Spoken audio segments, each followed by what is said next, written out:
കാനഡയുടെ ഒരു ക്രിസ്തുമസ് കഥ. കഠിന ശൈത്യവും മഞ്ഞ് വീഴ്ചയുമുള്ള കാനഡയിലെ ഒരു കാട്ടിൽ ഒരു ചെറിയ എവർഗ്രീൻ വൃക്ഷം വളർന്നു വരുന്നുണ്ടായിരുന്നു. ചുറ്റുമുള്ള ഉയരമേറിയ പൈൻ മരങ്ങളുമായി താരതമ്യം ചെയ്താൽ അത് വളരെ ചെറുതായിരുന്നു. വലിയ മരങ്ങൾ അഭിമാനത്തോടെ മഞ്ഞു പെയ്യുന്ന ആകാശത്തേക്ക് അതിന്റെ കൊമ്പുകൾ നീട്ടി നിന്നപ്പോൾ ഈ ചെറുമരം തണുപ്പിൽ വിറങ്ങലിച്ചുകൊണ്ടിരുന്നു. എന്നാൽ അതിന്റെ ഉള്ളിൽ ഒരു വലിയ ആഗ്രഹമുണ്ടായിരുന്നു. ക്രിസ്മസിന് മനോഹരമായത് എന്തെങ്കിലും എനിക്ക് ചെയ്യണം. കാട്ടിലെ മൃഗങ്ങൾ എല്ലാവരും ശീതകാലത്തിന്റെയും ക്രിസ്മസിന്റെയും തയ്യാറെടുപ്പുകളുടെ തിരക്കിലായിരുന്നു. ചുവന്ന കുറുക്കൻ ഗുഹയിൽ ചുരുണ്ടു കിടന്നപ്പോൾ അണ്ണാനുകൾ തേങ്കായ്കൾ ശേഖരിച്ച് കൂടുകൾ നിറച്ചു. ചെറു ചിക്കാരി പക്ഷികളാകട്ടെ കൊമ്പുകളിൽ ചാടി നടന്ന് മധുരഗാനങ്ങൾ പാടി. ഇതെല്ലാം കണ്ടുകൊണ്ട് ചെറുമരം ചിന്തിച്ചു, ഞാൻ എന്തു കൊടുക്കും? ഞാൻ ചെറുതാണ്, എന്റെ കൊമ്പുകൾ വളരെ ദുർബലമാണ്, ആരും എന്നെ ശ്രദ്ധിക്കുന്നുമില്ല.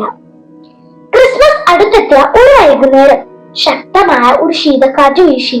തണുപ്പിലും മഞ്ഞു വീഴ്ചയിലും മൃഗങ്ങൾ അവരുടെ സങ്കേതങ്ങളിൽ അഭയം തേടി. ഒരു ചെറു ചിക്കാരി പക്ഷി വഴി തെറ്റി വിറങ്ങലിച്ചുകൊണ്ട് പറന്നു വന്നപ്പോൾ അതിന്റെ കണ്ണിൽ പെട്ടത് കൊമ്പുകൾ താഴ്ത്തി അഭയം നൽകാൻ തയ്യാറായി നിൽക്കുന്ന ചെറിയ എവർഗ്രീൻ മരത്തിന്റെ സുരക്ഷിത സ്ഥലമാണ്. ചിക്കാരി പക്ഷി ആ മരത്തിന്റെ അടിയിൽ പോയി ഒളിച്ചു. ആ ചെറുമരം തന്റെ കൊമ്പുകൾ താഴ്ത്തി ആ ചെറിയ പക്ഷിയെ മഞ്ഞു പെയ്തതിൽ നിന്ന് രക്ഷിച്ചു. രാത്രി മുഴുവൻ ആ ചെറുമരം തന്റെ കൊമ്പുകൾ താഴ്ത്തി പക്ഷിക്ക് ചൂട് നൽകിക്കൊണ്ട് ചേർത്ത് വെച്ചു. നേരം വെളുത്തപ്പോൾ ചിക്കാരി പക്ഷി ചിരിച്ചുകൊണ്ട് നന്ദിയോടെ പറഞ്ഞു, ചെറുമരമേ, നീ എന്നെ രക്ഷിച്ചു. നീ തന്ന ഏറ്റവും വലിയ ക്രിസ്മസ് സമ്മാനം നിന്റെ ചൂടും അഭയവുമാണ്.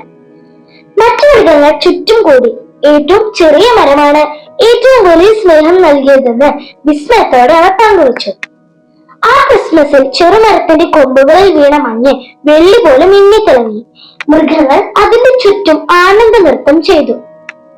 ചെറുതായിരുന്നെങ്കിലും തന്റെ ഹൃദയത്തിൽ നിന്നും സ്നേഹപൂർവ്വം സഹായം കൊടുക്കാൻ ആഗ്രഹിച്ച ഈ ചെറുമരത്തെ മൃഗങ്ങളെല്ലാം പ്രശംസിച്ചു.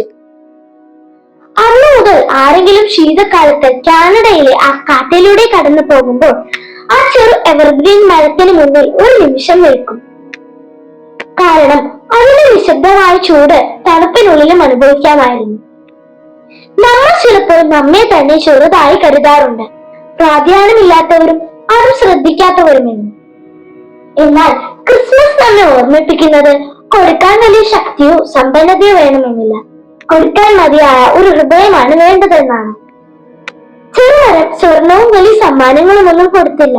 അതിന്റെ സ്നേഹവും ചൂടും കരുണയുമാണ് ചിക്കാരി പക്ഷിക്ക് നൽകിയത്. ലോകം വലിയതിലേക്കും ശബ്ദമേറിയതിലേക്കും ശ്രദ്ധേയമായതിലേക്കും ആഘോഷങ്ങളിലേക്കും ശ്രദ്ധ വഹിക്കുന്നിടത്ത് ഈ കഥ നമ്മോട് പറയുന്നുണ്ട്. നമ്മുടെ ഒരു ചിരി, കരുണയോടെയുള്ള ഒരു നോട്ടം, സ്നേഹപൂർവമായ ഒരു പ്രവൃത്തി, ചെറിയൊരു സഹായം, ആശ്വസിപ്പിക്കുന്ന ഒരു വാക്ക് എന്നിവ ചെറുതെന്ന് തോന്നുമെങ്കിലും ജീവിതത്തിൽ ഒരാളെ രക്ഷപ്പെടുത്താൻ ഇവയ്ക്ക് കഴിയും. ക്രിസ്മസിന്റെ ഹൃദയം നമ്മുടെ സ്നേഹവും സമയവും ആർദ്രതയും മറ്റുള്ളവരുമായി പങ്കുവെക്കുക എന്നതാണ്. സ്നേഹപൂർവ്വം, ഫാദർ പോൾ മൊറേലി.